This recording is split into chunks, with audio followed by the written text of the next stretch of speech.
Big బాస్కు తలనొప్పి, అంతా ఉల్టా పల్టా. స్టార్ మా ఛానల్ వారికి పచ్చి వెలక్కాయ గొంతులో ఇరుక్కున్నట్టుంది. మింగలేరు, కక్కలేరు. పాపం జూనియర్ ఎన్టీఆర్తో ఎంతో కష్టపడి ప్రారంభ షో భలే రక్తి కట్టించారు. సూపర్గా లాంచ్ అయింది ప్రోగ్రాం. తెలుగు టీవీ ప్రేక్షకుల్లో బాగా ఆసక్తి కూడా పెరిగింది.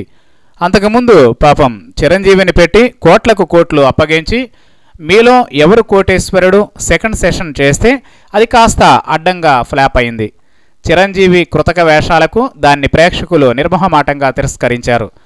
ఇక పాపం ఆ ఛానల్ ఆశ మొత్తం ఈ బిగ్ బాస్ పైనే కేంద్రీకృతమైంది. అడ్డగోలుగా కోట్లకు కోట్లు వ్యయం చేయడానికి సిద్ధపడ్డారు. కానీ ఇప్పుడు చెప్పుకోలేని చెప్పరాని సెన్సిటివ్ ఇష్యూలోకి జారిపోయారు. ఎలా కాస్త వివరంగానే మాట్లాడుకుందాం. మొత్తం 14 మంది హౌస్మేట్స్లో ఒకరు ముమైత్ ఖాన్. ఇప్పుడు అందరూ ఆ బిగ్ బాస్ ఇంట్లోకి వెళ్ళిపోయారు. ఎన్టీఆర్ జూనియర్ ఆ ఇంటికి తాళం వేసి ప్రేక్షకులందరికీ చూపించేశాడు. 70 రోజుల పాటు ఎవరూ ఆ ఇంటిలో నుంచి బయటకు రావద్దు. ఓకే, బాగుంది, చాలా బాగుంది. కానీ అకున్ సబర్వాల్ ధాటికి డ్రగ్స్ నిందితులంతా బెంబేలెత్తిపోతున్నారు. ఇన్నాళ్ళు ఎవరెవరికి నోటీసులు వచ్చాయనేది సోషల్ మీడియాలో తప్ప ఎవరూ రాయలేదు. కానీ ఇక ఇప్పుడు అంతా బహిరంగమే అయిపోయింది. దర్శకుడు పూరి జగన్నాథ్ 19న సిట్ విచారణకు హాజరు కానున్నారు. పూరితో పాటుగా నటి చార్మిని 20న, ముమైత్ ఖాన్ను 21న సిట్ విచారించనుంది.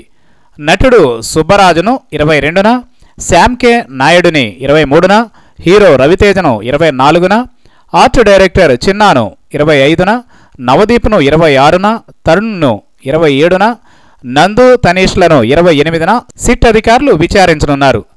ఇక ఇప్పుడు ఏం చేయాలి? ఆ బిగ్ బాస్ ఇంట్లో ఉన్న ముమైత్ తప్పనిసరిగా బయటకు వచ్చి 21న సిట్ ముందు హాజరు కావాలి. లేకపోతే సబర్వాల్ ఆ ఇంటి తాళాలు పగలగొట్టి మరీ లోపలికి వెళతాడు. ఓ మిత్రుడు చెప్పినట్లు 70 రోజుల షూటింగ్ ఆల్రెడీ అయిపోయింది. ముమైత్ ఖాన్ సిట్ విచారణకి వెళ్ళడానికి ప్రాబ్లం ఏముంది అని. అలా అయితే బిగ్ బాస్ మరీ ఇరకాటంలో పడ్డట్టే. ఎందుకంటే అది నిజానికి రియాలిటీ షో, ఎప్పటికప్పుడు రియల్ టైంలో ప్రేక్షకులకు చూపే ప్రోగ్రాం. ఒకవేళ ముమైత్ ఖాన్ సిట్ విచారణకు వెళ్ళింది అనుకుందాం, అప్పుడేమవుతుంది? రియాలిటీ అనేది బోగస్, అంతా ఎప్పుడో రికార్డ్ చేసి షో చేసి జనం చెవుల్లో క్యాబేజీలు పెడుతున్నారు అనేది అర్థమైపోతుంది. అప్పుడిక ఆ షోలో మజాయే లేకుండా పోతుంది. అది మరీ దెబ్బ, మొత్తం షో దెబ్బతినిపోతుంది. సరే, ఏదో ఓ కారణం చూపి ముమైత్ను మొదటి వారంలోనే ఎలిమినేట్ చేస్తారు అనుకుందాం. ఆల్రెడీ ఇప్పుడు చూస్తే 17వ తేదీ, మధ్యలో ఉంది కేవలం 3 రోజులే. తూతూ మంత్రంగా ఏదో చూపించేసి ఆమె ఎలిమినేట్ అయినట్లు చూపాలని వాళ్ళు అనుకుంటున్నారు అనేది నమ్ముదాం.